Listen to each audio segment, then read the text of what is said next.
What's up, YouTube? Welcome back to the channel. Investing in real estate can set you free. Anyone can do it, but not everyone will. So, how can investing in real estate set you free? First and foremost, why should you invest in real estate?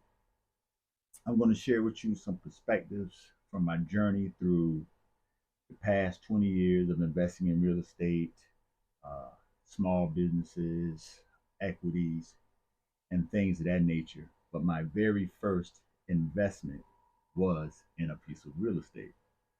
And one of the books I read on the beginning of my journey in investing in real estate was this book entitled The Millionaire Real Estate Investor by Gary Keller.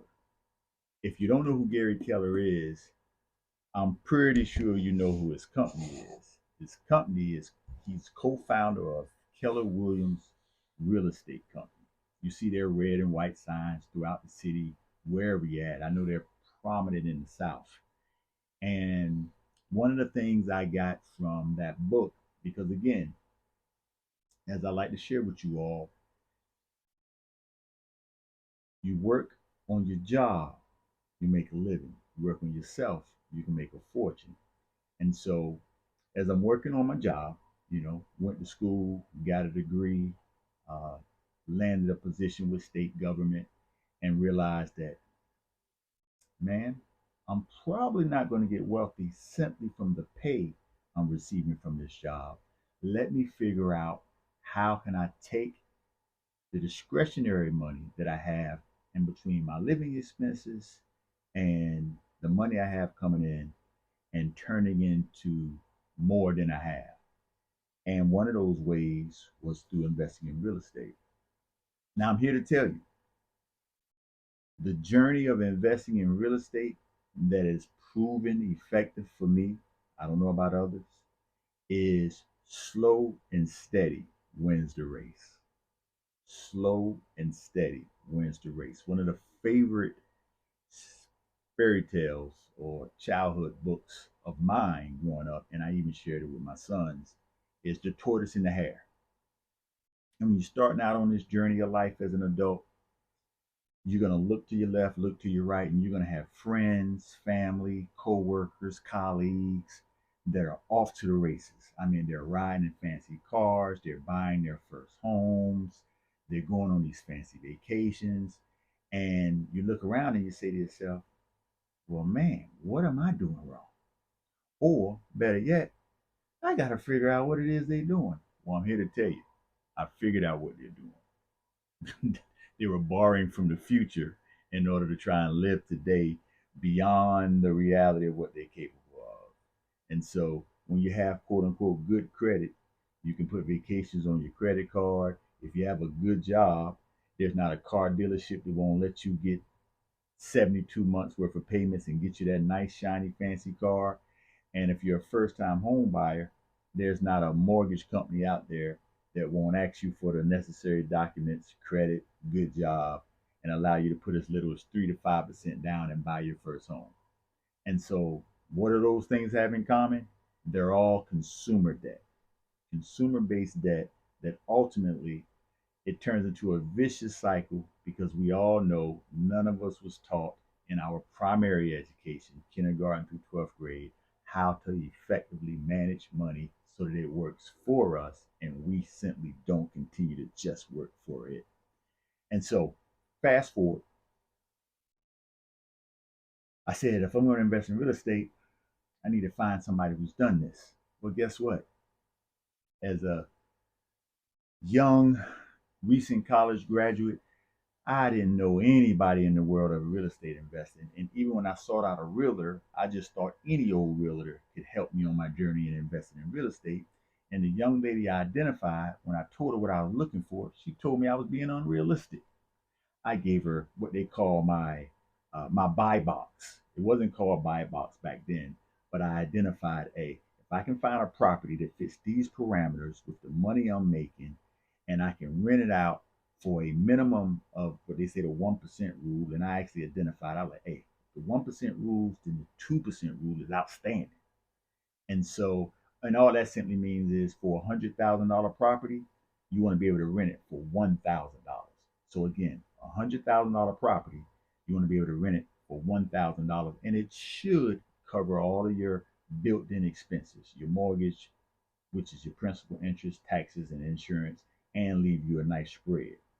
And so once I discovered that, I set out on this journey to identify a property that I could purchase that would fit those parameters. And when I told the young lady, this is what I'm looking for, she told me I would never find it. Well, guess what? I find it. I find it. I'm sorry. I found it. I found it because I refused to believe what she was telling me when I knew that the deal of a decade came along once a week. That's right. The deal of the decade comes along once a week. And so my very first property was this duplex. I bought a duplex for 80, I think it was $86,000.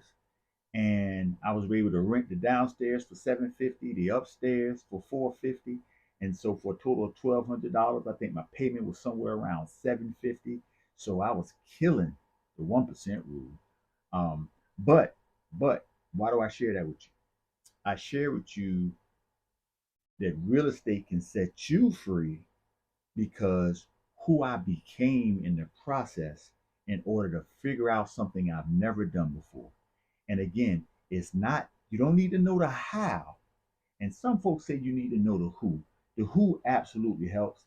And the how, allows you to feel a little more confident about it. But at the end of the day, it was Henry Ford that says, if you believe it, you can achieve it. And another one of my favorite quotes, he says, if you think you're right or you think you're wrong, you're right. If you think you're right, you're wrong. Did I say it right? If you think you're right, you're right. If you think you're wrong, you're wrong. And what I got from that is, or better yet, I believe is if you think you can, you're right. If you think you can't, you're right. That's it. That's it. And it's simply it's belief. It's belief. And I believe that I can identify this property that can fit these parameters, even though that's not what it is she focused on. She was, I later found out, she specialized in first time home buyers. And so if you've never bought a home before and you want to get a nice home for, your family to move into and claim home ownership, that's what she was good in. But since she, I would say, wasn't forthcoming and letting me know that she doesn't deal with investors because that's not her wheelhouse, she took me on as a client anyway. And I pretty much had to insist the entire process that we're going to find X. And so she basically got paid for free and she got educated that these things do exist when you know what it is you're looking for, why you're looking for it, and how you can actually pull it off.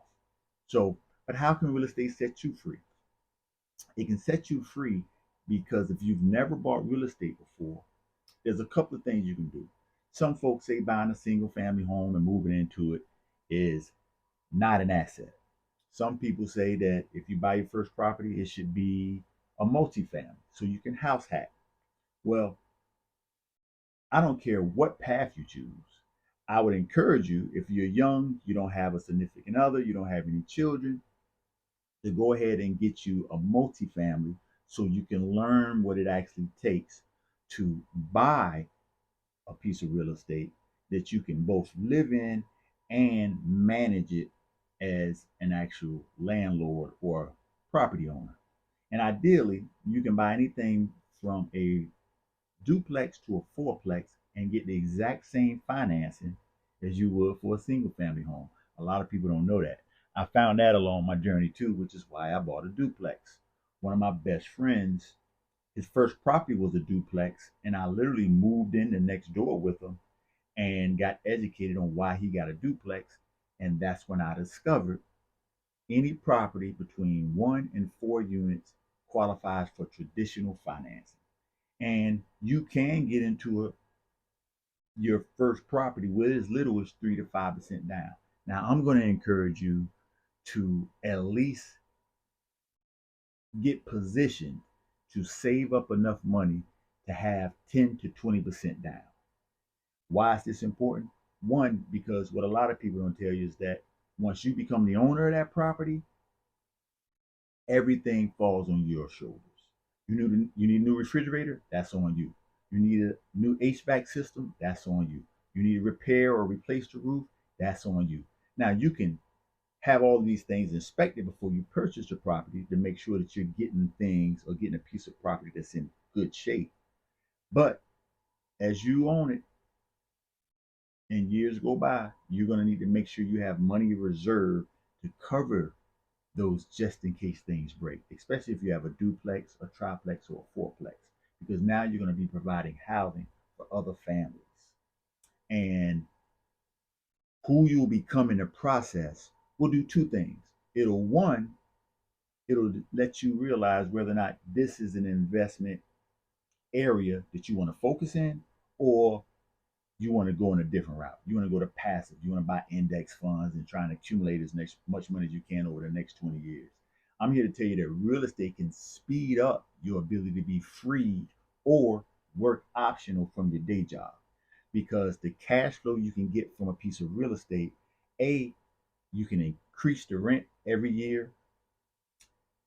The property typically appreciates so long as you bought it in a good area. And even if it's not in a good area, you can still bank on appreciation because the value of the dollar is coming down and the cost of things are going to be more expensive in the future than they are today. And if you don't believe me, whatever your age is, go back to when you were in high school. I would say your freshman year, and Google how much a house costs when you were 18 years old. How much a house costs when you were born. How much a house costs when you were 21. And I promise you, the further you go back, the cheaper properties were, not because they were technically cheaper, but because the value of the dollar had way more impact years ago than it does today. And the same is to be said about the future. You buy a piece of 300, 400, $500,000 piece of real estate today, I promise you 10 years from now, it's going to cost you much more money than it currently does. So investing in real estate can position you to, one, become the individual capable of buying and acquiring real estate. And I'll do another video to give you the very basic steps on what it takes to actually buy a piece of real estate. It's not as complicated as most people would like to make you think it is. And it's actually affordable if you take the time to prepare for the acquisition in advance. If you've never done something before, you can't just jump out there tomorrow and just take it on. It takes preparation. And proper preparation prevents poor performance. And so if you're going to embark on something, you have to give yourself a legitimate amount of time to get prepared to become the individual capable of executing at a high level, or at least a successful level, in whatever that endeavor is. And it's no different with real estate.